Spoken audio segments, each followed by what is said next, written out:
بسم اللہ الرحمن الرحیم۔ معزز خاتم حضرات، السلام علیکم ورحمۃ اللہ وبرکاتہ۔ قرآن مجید میں موجود ایک حرف بھی زائد نہیں ہے۔ قرآن مجید عقیدے کے احکامات پر مشتمل ہے، عقیدے کے مسائل پر، حلال و حرام کے احکامات ہیں اور داستانیں ہیں، اور یقیناً ہر داستان اپنے اندر کچھ اسباق رکھتی ہے۔ یہی ہمارے آج کی قرآن مجید کے سبق کا موضوع ہے کہ سیدنا نوح علیہ السلام کی داستان کا مقصد کیا ہے، اور آج کے سبق میں 2 آیات مبارکات شامل ہیں۔ آئیے سب سے پہلے ان دونوں آیات مبارکات کی تلاوت کرتے ہیں۔ اعوذ باللہ السمیع العلیم من الشیطان الرجیم۔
معزز خاتم حضرات، رب کائنات کی پاکیزہ کتاب قرآن مجید 19واں پارہ سورۃ الشعراء، 2 آیات مبارکات 121 اور 122۔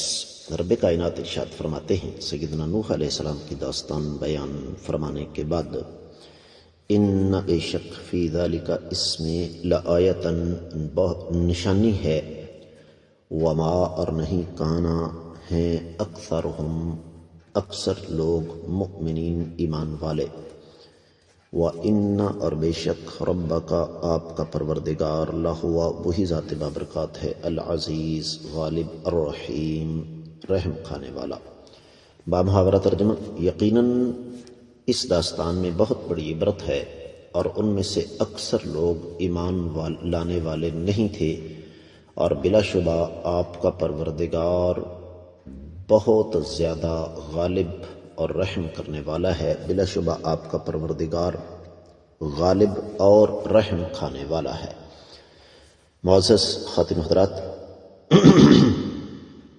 امام ابن کثیر رحمۃ اللہ علیہ ان دونوں آیات مبارکات کی تفسیر میں اس وجہ سے کچھ نہیں کہہ رہے کہ یہ مضمون اس سے پہلے کئی دفعہ گزر چکا ہے۔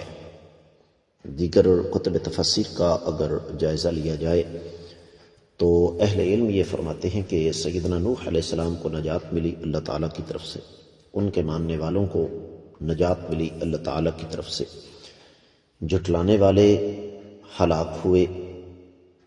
یقیناً اس میں بہت ساری عبرتیں اور نصیحتیں ہیں جن میں سر فہرست اللہ تعالیٰ کی توحید اور اللہ تعالیٰ کی وحدانیت کو اپنانے کا حکم ہے، اور پھر انبیاء اور رسولوں کے سچا ہونے کا ثبوت ہے، شرک کا بطلان کیا گیا ہے، جس طرح کہ سورۃ الفرقان پیچھے گزری 37ویں آیت مبارکہ ہے سورہ مبارکہ کی۔ اللہ فرماتے ہیں، وَقَوْمَ نُوحٍ لَمَّا كَذَّبُوا الرُّسُلَ أَغْرَقْنَاهُمْ وَجَعَلْنَاهُمْ لِلنَّاسِ آیَةً، اور سیدنا نوح علیہ السلام کی قوم جب انہوں نے رسولوں کو جھٹلایا، ہم نے ان کو غرق کر دیا اور انہیں لوگوں کے لیے نشانی بنا دیا۔ تو فرمایا، وَمَا كَانَ أَكْثَرُهُمْ مُؤْمِنِينَ، یہ ہر دور میں ایسا ہی ہوتا رہا ہے کہ کہ لوگوں کی اکثریت ایمان کے راستے پر نہیں چلتی۔ امام سمرقندی نے اس پر بڑی تفصیل سے روشنی ڈالی۔ شیخ ابن عثیمین نے بھی یہی فرمایا کہ ان الفاظ میں دراصل امام الانبیاء محمد رسول اللہ صلی اللہ علیہ وسلم اور قیامت تک کی آنے والی امت مسلمہ جو حق کے راستے پر چلے گی ان کے لیے تسلی ہے کہ آپ لوگ اس بات سے مت گھبرائیں کہ آپ کی پیروی کرنے والے تھوڑی تعداد میں ہیں، یہ ہر دور میں ہوتا رہا ہے۔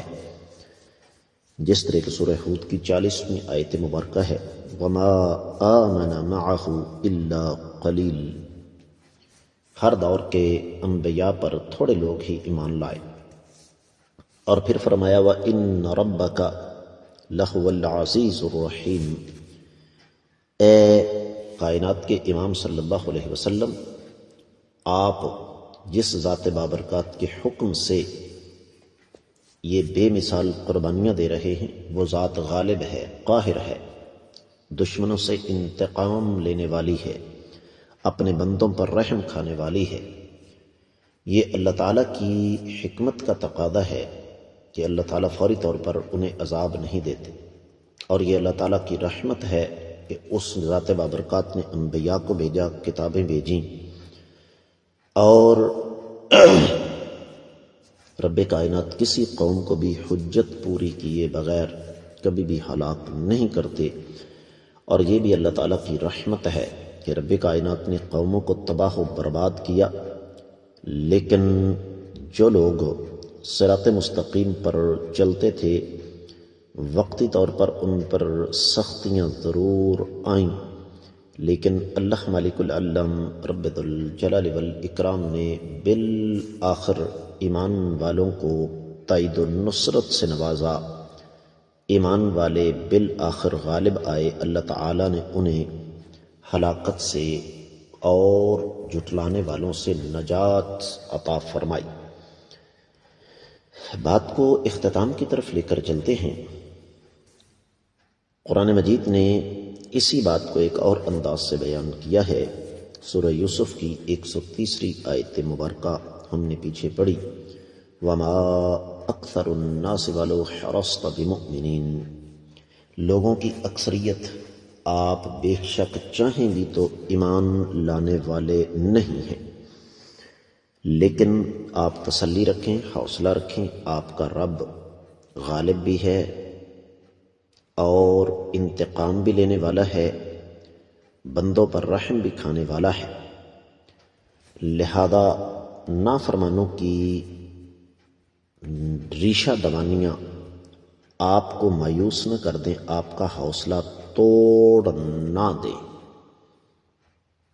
یہ ایک اللہ تعالیٰ کی طرف سے ایسی تسلی ہے معزز خواتین و حضرات جس کا توڑ کسی کے پاس نہیں ہے۔ رب کائنات اللہ تعالیٰ کی یہ سنت، اللہ تعالیٰ کبھی بھی اپنے بندوں کو تنہا نہیں چھوڑتے، تو اس لیے رب کائنات نے امام الانبیاء محمد رسول اللہ صلی اللہ علیہ وآلہ وسلم کو یہ تسلی دی کہ آپ دل چھوٹا نہ کریں، آپ اور آپ کے ساتھی گھبرا نہ جائیں، پریشان نہ ہو جائیں۔ رب کائنات کا وعدہ ہے اور اللہ تعالیٰ کا یہ وعدہ سچا ہے۔ اللہ تعالیٰ کبھی بھی اپنے نیک بندوں کو تنہا نہیں چھوڑتے۔ یہی وجہ ہے کہ ان آیات مبارکات کی تفسیر بیان کرتے ہوئے مختلف ائمہ اکرام نے اسی بات کا جزم فرمایا ہے کہ داستان نوح ہمارے سامنے ان داستانوں میں سے ہے جو کثرت کے ساتھ قرآن مجید میں ذکر ہوئی ہیں، اس لیے کہ اس میں ایمان والوں کے لیے تسلی اور تشفی کا سامان ہے۔ لہذا راہ حق پر چلنے والوں کو وقتی حالات کی سختی پریشان نہ کر دے۔ اللہ تعالیٰ غالب اور حکمت والے ہیں، تو رب کائنات اپنے بندوں کو ضرور غالب کریں گے۔ اس کے ساتھ ہی آج کا قرآن مجید کا سبق مکمل ہوتا ہے۔ آپ سے اجازت چاہوں گا۔ السلام علیکم ورحمۃ اللہ وبرکاتہ۔